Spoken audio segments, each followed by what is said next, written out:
directo desde Lima, Perú. El Perú precisamente busca detener a como de lugar a la delincuencia, poniendo en marcha el plan Compunche Seguridad. El ministro de Economía y Finanzas, Alex Contreras, a quien tenemos en imágenes, manifestó que desde el Ejecutivo se va a lanzar una medida para combatir la inseguridad y la delincuencia y que será mejor que el plan Bukele, es lo que ha dicho el ministro.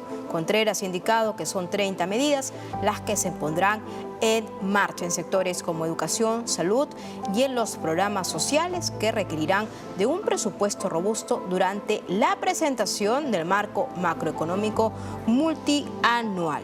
Se está hablando de un financiamiento de 16.213 millones, presupuesto más alto que se ha registrado en los últimos 12 años. También hay que recordar que también en el Congreso de la República hay un paquete de medidas que Dina Boluarte ha enviado al Parlamento para poder tener las facultades extraordinarias y legislar en materia de seguridad. Entre las principales iniciativas que está manejando el gobierno es la expulsión de extranjeros que cometen actos delictivos, robo de celulares, trata de personas, requisitorias por violencia sexual, reformas en la Policía Nacional y ciberseguridad. Para el sector orden y seguridad, el Ministerio de Economía y Finanzas contempla un presupuesto altísimo, es decir, estamos hablando de más de 16.213 millones de soles. Y por otro lado, a propósito del plan Bukele, hay muchos alcaldes burgomaestres aquí en Lima metropolitana, como el alcalde de Los Olivos, como el alcalde también del Callao, que elogian y en todo caso aseguran que se deben adecuar algunas iniciativas del plan Bukele aquí en el Perú. Para entender todo esto, qué mejor que hablar con un alcalde, que es el alcalde del municipio de Santa Ana de El Salvador, Gustavo Acevedo, a quien le doy la más cordial bienvenida aquí en DNews. ¿Cómo está, alcalde? Ya lo tenemos en pantalla.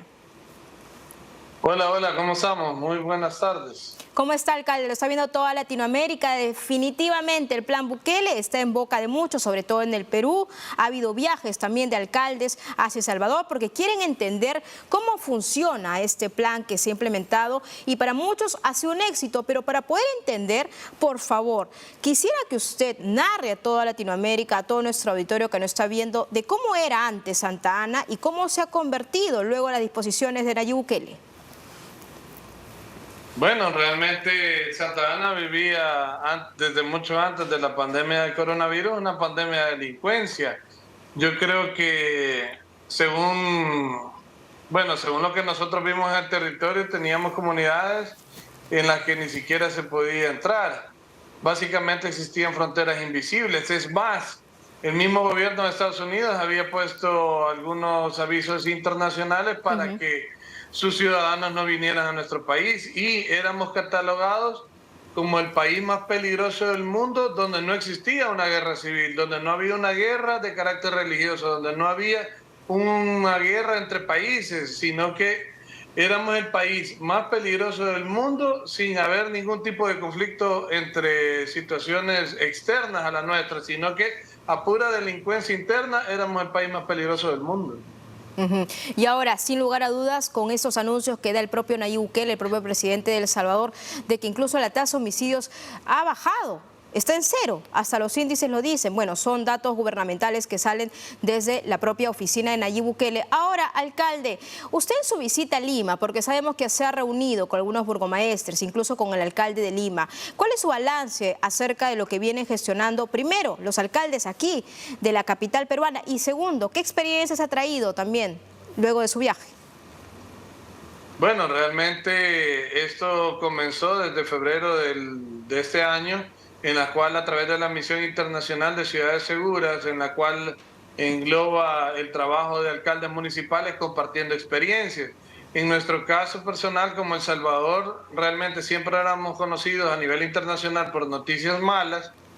No teníamos mayor cosa que ofrecer como experiencia como tal, pero sin embargo, debido al fenómeno del plan que nuestro presidente Nayib Bukele ha implementado en nuestro país, ahora somos destino para algunos diplomáticos, para diferentes tipos de funcionarios de diferentes países del mundo y en este caso con la Misión Internacional de Ciudades Seguras, que vinieron alcaldes de Perú y vinieron alcaldes de Ecuador a visitar nuestro municipio, que era uno de los más peligrosos de El Salvador, para poder intercambiar experiencias, para intercambiar las formas de trabajo, para intercambiar y vivir y presenciar directamente de que lo que se dice en redes sociales, lo que se dice en TikTok, Twitter, Facebook, etcétera, es la realidad, y ellos pudieron constatar con las personas caminando por la calle, estando en nuestro centro histórico, que era uno de los lugares más peligrosos, han podido constatar que efectivamente estamos viviendo una realidad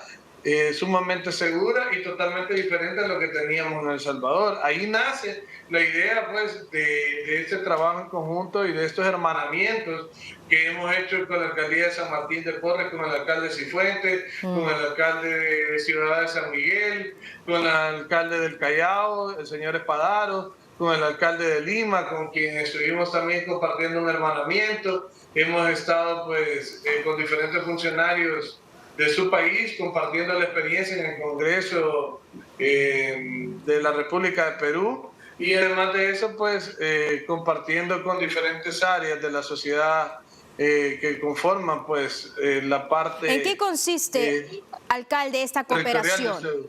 Sí, ¿en qué consiste esta cooperación? Porque sé que es un intercambio de ideas, de información, pero le pregunto si es que lo hay o lo va a haber en un futuro, si eso también se ha hablado con los alcaldes. ¿Va a haber una especie de cooperación en cuanto a iniciativas o en qué se ha quedado? ¿Simplemente es un intercambio de experiencias de lo que El Salvador está haciendo en estos momentos o ha hecho en los últimos meses?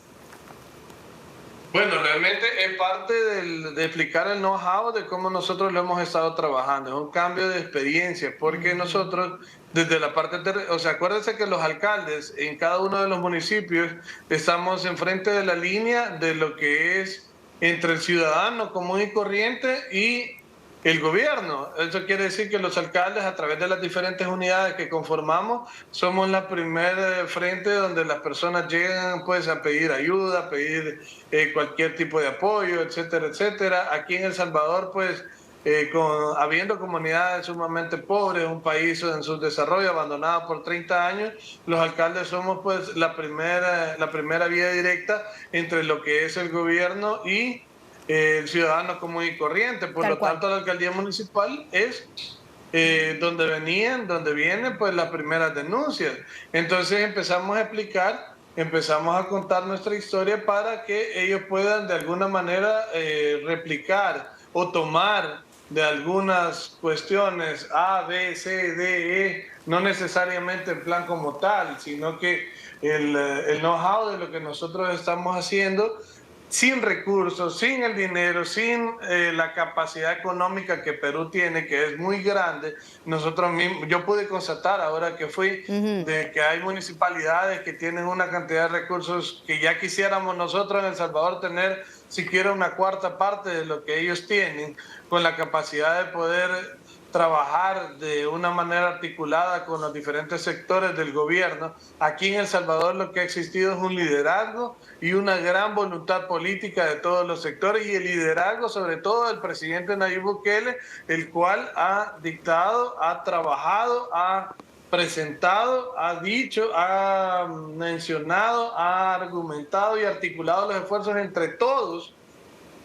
Congreso, alcaldías municipales, instituciones de presidencia, la Corte Suprema de Justicia, etcétera, todos trabajando conjuntos y unidos para salvaguardar la vida de las personas. Bien, alcalde.